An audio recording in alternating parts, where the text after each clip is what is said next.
guys. So this is just my response to Jessica's video about the article for this week.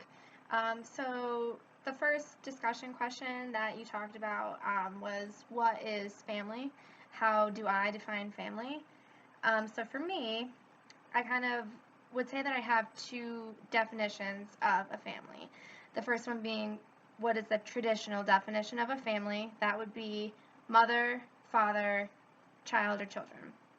And then I would also say that there's a modern definition of a family, kind of just tying in what we talked about in the article and what you talked about in your video. The modern definition of a family might not just be a mother, a father, and a child, or two natural parents and a child. Really, I would say that a family is a unit consisting of more than one individual that just creates a positive institution in someone's life. So for me, who is my family? My mom, my dad, my siblings. I'm lucky enough my parents never were divorced, but I would also consider my family to be my roommate. I've known her my entire life. She's my family. People in my life that create this positive institution around me, positive force around me, and I kind of can choose that for myself rather than just that traditional definition of that blood relative, my father, my mother, my four siblings. That would be the more traditional definition, whereas the modern definition for me, my family, is those people who create that positive force in my life. And I would also just tie in prolonged proximity.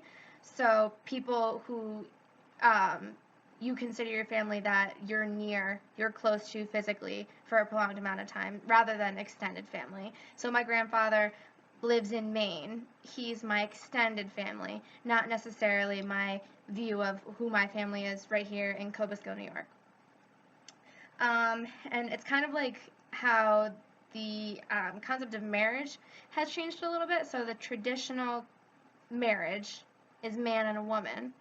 Then modern marriage, a modern marriage is anyone at all. It's just love. Man and a man, woman and a woman, man and a woman.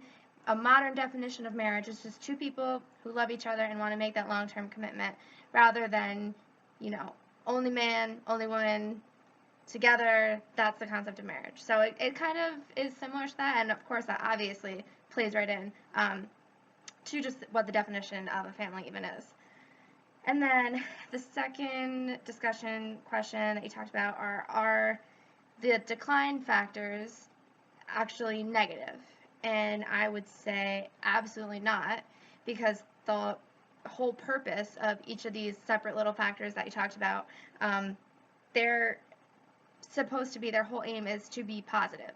So if two people get a divorce, why are they getting a divorce? Yeah, it's sad, it's hard, it's difficult in the moment, but they're doing it for a positive outcome so that each of them individually can have a more positive existence and be happier as individuals. Another one, waiting to get married until you're almost 30, which is really not that bad if you're 30.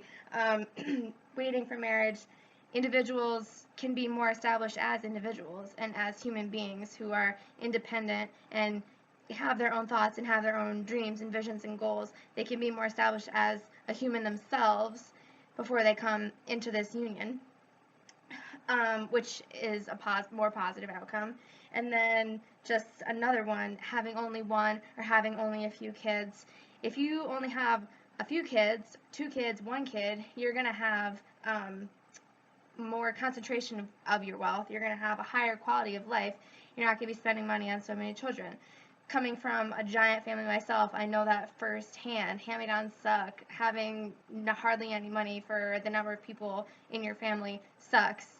Having to pay for all that food, I know firsthand. If it had only been, I love my siblings, don't get me wrong, but if it had only been me, I probably would have had more fancy toys, or we would have been able to go on vacations, or out for dinner more often, or just a higher quality of life in that respect. Again, I love my siblings very much.